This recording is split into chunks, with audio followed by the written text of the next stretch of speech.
names. I don't know if he deserves all three of them, but we're going to let him stick to it. His name is Michael Paul Kohn, everybody. Welcome him to the stage.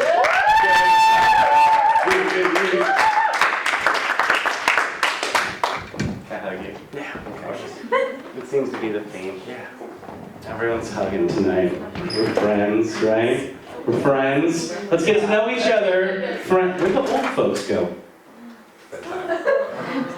That burrito does a mess on the bowels when you get 60. It's like immediate. You're like, I gotta clear out the brand from earlier. Oh, they have nothing to do tomorrow. They just spend money. That's all they're doing. Was that anyone's parents? Cool. I'm glad I'm not making fun of like your moms. That would be mean. But I want to get to know you. I want to know you guys. This is a nice little room, quiet room, intimate room. So the count of three, we're all going to yell out the name of our favorite Beanie Babies together. Okay? All right? 1, 2, 3. Princess Diana Commemorative Bear! Am I the only one that said it? That's the best one. I'm right. I'll fight you in the parking lot. You'll see this $12 Massimo sweater coming at you. Fists are flying. Because I'm arguing that Princess Di is important. Remember her. It was a rough year last year, guys. It was a rough year. It was a rough time. I'm very glad that we are in a new era of time. Whatever. It's late. Who gives a shit? No, I'm glad though. I'm glad that November is over. I know it was a while ago. I'm still thinking about it. Because I work in a bar and I see a lot of different people. Right? Like normal people, boring people. That's most of you guys. Crazy people. But if I have one more person come up to me in the month of November and say, "No shave November, am I right, guy?" I'm gonna smash your face into a Bud Light tap. That's where it belongs. You treat your customer service professionals with respect. I like having my beard though, I do. I enjoy having it because I feel like if I ever lose myself, like if I ever can't find my way as a man, I can find it like the next day, real quick, right? Right? Because I can join basically any group of fans tomorrow. And they'll accept me. Like cowboys and pirates, punks, steampunks, Civil War reenactors, fucking racists. I can do it all! I could go to a public park tomorrow morning and fight a bunch of dorks with a foam sword, and they will make me their king. Do you understand? It's true. I'm glad the holidays are over. Something I did around Christmas has really been fucking with me. I did something for the first time this year. I put up a real Christmas tree. I know, it was nice. And I decorated it with all of the ornaments that my mom bought me when I was a child. She gave them to me. It's a nice gift, right, for a mother to give her child. I put them all up on the tree. And it was the biggest mistake I've ever made in my life, you guys. Because my mom bought me Christmas ornaments that related to whatever I wanted to be that year. Yeah, so my Christmas tree is just a list of my whole life failures. It's just, hey, remember when you wanted to play baseball and you quit? And you wanted to play soccer and you quit? And you wanted to be a swimmer? The fuck are you thinking? So you quit that. And then you wanted to be a chef and you quit it. And then you wanted to be in theater and you quit. And then you wanted to graduate from college and then you quit. And then you wanted to be happy and you quit. Yeah, shit's empowering in my home. So I've been crying a lot lately. Not bragging, you guys, but I have been. I don't know what happened. I don't know what the fuck happened. I turned 30 years old, and I know you're like, dude, you were 40. No, 30! Cigarettes and trans fat acids, you guys. Watch out for them. I don't know what happened. I turned on the waterworks and I just broke the fucking handle off. And now I cry on Saturday mornings when I watch the Netflix original movie, The Little Prince. Oh my goodness, that's a kid's movie, you guys. It's fucking beautiful. Fucking beautiful. It's about love, human condition, right? We all have that. Hopefully, we're all not robots. I'm watching my girlfriend Saturday morning. It's a nice, beautiful moment, right? One of the characters says to the other character in the movie, you know, there are billions of roses in the universe. Billions of roses. But the only reason that your rose is so important to you is all the time that you spend with your rose. It makes you feel things, you guys. If it didn't, motherfucker, you're dead already. I'm sorry. And then my girlfriend goes to get the mail, right? And I start thinking about roses. And I remember that roses die. And she's gonna die one day. And I start sobbing sweet and salty caramel tears in my beard. And I got sweet tears, I probably have fucking diabetes, I know this. So she comes up with her Amazon purchase, I'm just pouring apple juice in there, and she's like, what the fuck is going on in here? And I'm like, you're gonna die, and I'm thinking about it. That's what's going on. Feel your emotions, you guys, that's the point. Feel your feelings. I cried during a documentary about cave paintings the other day. What the fuck is my life? The guy's like, these are the first paintings that human beings ever did. And I started crying, because I was like, they were probably so scared. Like, they don't know what lightning is, that sucks for them. In a cave. I rewatched Babe and cried during that the other day. You should rewatch Babe. It's so sad, my God, and it would not get made today as a children's movie. Because the shit that happens in Babe is bananas. Like, if you replace the animals with people, that's an R. That's a hard R. Like, there's spousal abuse in it. Like, the dogs are fighting, right? Mom dog, dad dog. They want to see that. Put that in the bedroom, not in the kitchen. There's, like, interracial murder. It's bananas, and it's for children. It's a kid's movie. The pig's got blood on his face. What the hell? I want you to feel things, you guys. I want you to feel your emotions. That's what I'm trying to get to you here. There's a lot of young men in the audience who want to talk to you guys right now, okay? It's okay to cry, dude. It's fucking cool, man. It's cool. I don't know what your dad's taught you, right? I don't know what your dad's taught you. My dad taught me that it was okay that I cried in the theater in The Little Mermaid when I was 8. That was fine. I don't know what your dad's taught you, though.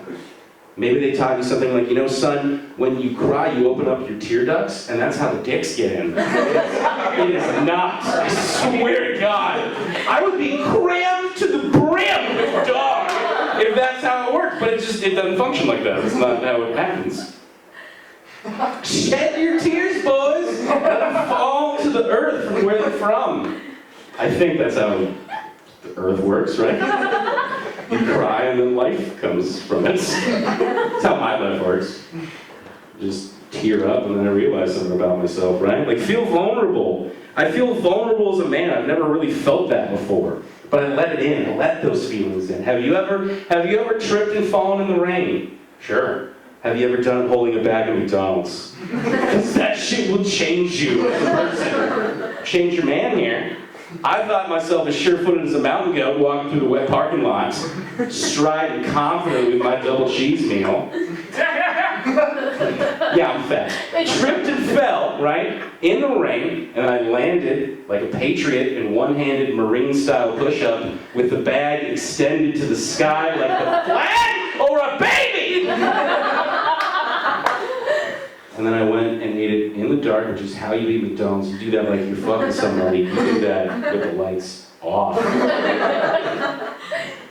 Right? Feel vulnerable. Do you ever wake up in the morning, right? You look yourself in the mirror at what a stupid piece of shit you are. Not you, me. Me. You look and see what your body looks like, right? And your nipples are too dark for how pale you are. Too dark. Too dark. Weird hue for your skin. And you ate McDonald's in the rain the night before, so they're bigger today. It's true. You eat too much salt, you get the puffy nip, and then you notice it. And then you look into your eyes in the mirror, and you're like, what do I know? Right? What do I know as a man? Right, you tell you lefty loosey, like, that's fucking it! And then I remember that my mother never gave me a single Flintstones vitamin when I was growing up. And I'm like, what the fuck, Deb Kohn? If you didn't give me a daily fret, maybe I wasn't so goddamn dumb. Like, would I have been faster and stronger? Sure. Would I have graduated college? Probably. Probably. That wasn't like Friday margaritas. That was the lack of magnesium in my youth. I was in the shower, thinking, Michael, you're 30, right? And you have no savings, and you have no retirement plan. So then I took the discarded beard and head hair on the shower wall, and I wrote, stuck with it. And then I stared at it for about a minute, and then I sat down for another 10 minutes, and then I drove to work where my 25-year-old manager clocked me in. Feel your feelings! That's fucking great on a Tuesday to be like, oh, all my managers are younger than me. Great. Successfully shit. I bartend during the daytime. Look the fuck out. Look the fuck out. I've been cutting lines for 8 years. I saw your face. It was the face of like pity. That's cool. It's cool. It's cool. It's a day job. It's whatever. I do. I work in a bar. I work with mostly children. They're 16 years old. That's almost half my age. That's a child. That's a child. And I fucking hate these kids I work with because they have no substance to them at all. It's all Instagram accounts and Snapchats and shit. And I'm back behind the bar, once again, cutting lines, not bragging. And they start talking like, did you see my Snap story the other day? And then I turn into the very literal Grinch behind the bar, like, with all the Snapchats and Twitters and Kardashians and Vanderpumps, all the noise!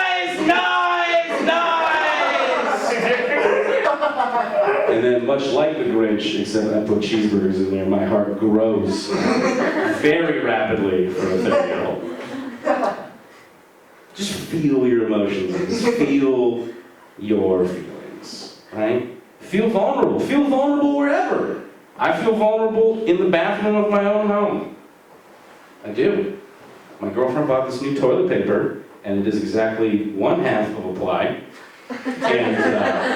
And now when I stand to wipe, by the way, 50% of you do and 50% of you don't, so let's fucking find out who's who. It's the truth.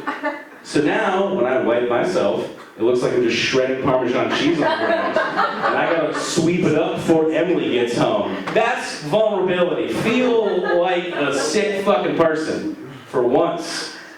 It's important. It's important. Feel vulnerable in the bedroom. That's the safest place to feel vulnerable. Right? Taking your girlfriend in there, right? Getting ready. We're just make it plain up in there. I ain't making it rain, I'm making it plain, y'all. Plain, like a plain cheese sandwich. Like, just, not even grilled either. I got a fucking oven, I ain't heating that shit up. Cold. Cold cheese sandwich. I go to the drawer, the condom drawer. Also the sock drawer, but the condom's in there. And I pull out the same yellow box of Trojans that I've been buying for fewer years than you think a 30-year-old isn't buying condoms. Vulnerability. And I remove the condom. And the wrapper is gold. It's a gold wrapper. And I say out loud to my girlfriend, oh boy, I sure hope these aren't the big ones. To which she replies, oh boy, we'd sure be in trouble. That's how my cheese sandwich started the other day. You fucking kidding me? But you gotta feel that. You gotta feel that. You gotta feel it. They changed the condom game on me, by the way. It really fucked me up. It really fucked me up. So I open the wrapper, I'm still ready to go, right? I'm like, I'll make it work. I'll put a pencil in there or something, like even the whole thing out, right? And the condoms now are not the normal tube shape that I was accustomed to. Oh no. They are tapered towards the bottom like a bootcut jean. Fucking weird. And there's a bunch of room in the top to just spread yourself, I guess. It's terrible. They're no longer ribbed for your pleasure, ladies. They are pleated like Dockers. It's fucked up. It's fucked up. And when you're done, right, there's no reservoir tip anymore, so it's just everywhere. It's like, you know those things you use to stir soup with? It's just that. It's just all over the walls of the condom. And it's worrisome, because I used to be able to hold it up to light and be like, fuck, I got all the Pokemon in there. That's awesome. Like, I'm safe. Now I have no clue. So you gotta fill it up in the sink with water. You do that, right? Everyone does that. To make sure there's no holes. We all do that! That's a normal behavior, right? So I'm thinking about ghosts lately. Smooth comedy transition. No, really, I've just been thinking about dying is what it is. Just how we're all gonna do that. No, I've been thinking about ghosts, if for no other reason than I watched The Bachelor a few weeks ago when they went to a haunted house. That's it, that's the only reason. But no, I was thinking about ghosts, right? And like, you can believe in ghosts. I'm cool with you believing in ghosts if you believe in ghosts, that's fine. But don't be afraid of ghosts. That's a silly fear. You're misplacing your fear. Like, be afraid of something very real, like dying alone. Be afraid of that. Be afraid of like choking to death by yourself in an apartment. Be afraid of those things, not like spirits. Like, that's silly to me. But then I was like, well, I don't believe in ghosts, but what do I believe in? What do I think is real? Like, what I believe that time's a circle, right? We've all been here before, we'll all be here again, right? So what if ghosts are just the energies, like time just glitching out, so you see something that's just repeating itself, right? So what's gonna happen to me? What the fuck's gonna happen to me? I bartend, you know what I do. I work at a lowbrow Italian-American pizza eatery. That's what I do with my days. So what's ghost am I gonna be? What's energy am I gonna be, right? 100 years, buildings leveled, skyscraper, right, futuristic skyscraper gets erected, and there I am on the first floor, just sprinkling Parmesan cheese in somebody's hallway. That fucking sucks if that's real, you guys. I'm damned to eternity, tucking a t-shirt and a blue jeans, shaking cheese over people's pasta dishes? That's a terrible fate I called for myself. Awful. Awful. I do want to believe behind a legacy, though, I do. I've been thinking about having kids recently. You hit 30 and you're like, I guess I got it. I don't know. Like, I got nothing else, right? That's when we give up now, by the way. Anyone born after like 1985, you give up at 30, by the way. That's the date you're going to stop caring. No, I've been talking with a girlfriend about, having a kid, having babies, right? I'd be a bad dad. I'd be a really bad dad. I'm very selfish man. But I've had a scare. I did. I bet we all have, right? We've all had those moments where you're a little worried, right? What's going to happen? So I come home one day and my girlfriend's just waiting for me, right? She's waiting for me in bed. Just shaking with anticipation. And I stride in, just sweat dripping down my steelworker's muscles. And I stride over to her with a brazen confidence. I grab hold of her with my unwashed fisherman's hands, caress her cheeks. I lean close to her and whisper in her ear with my hot coal miner's breath. I love you. And then I enter her. And then it's over, and I look down to where the condom should be. And let's just say, I packed that thing into her like a musket. Yeah, like I was going to fight the redcoats, Gave her the old revere, as I now call it. And we're like, oh no! So I did the only thing that I knew how to do. And I drove her to CVS on Saturday morning, 10:30, on the nose, to purchase Plan B, as an adult male will do. And I go to purchase it. You can just buy it over the counter now. You don't talk about anybody. It's great. It's $50. I pick it up. I take it to the register. And the lady says to me something I will never forget. She says, "Sir, did you know that the CVS brand is $10 cheaper?" No, I didn't. But hey lady, I'm not trying to cure a headache, I'm trying to kill a baby, so I'll throw the extra $10 down and just not get a Baconator tomorrow. Because I want to be able to afford 1,000 Baconators! Thank you guys so much.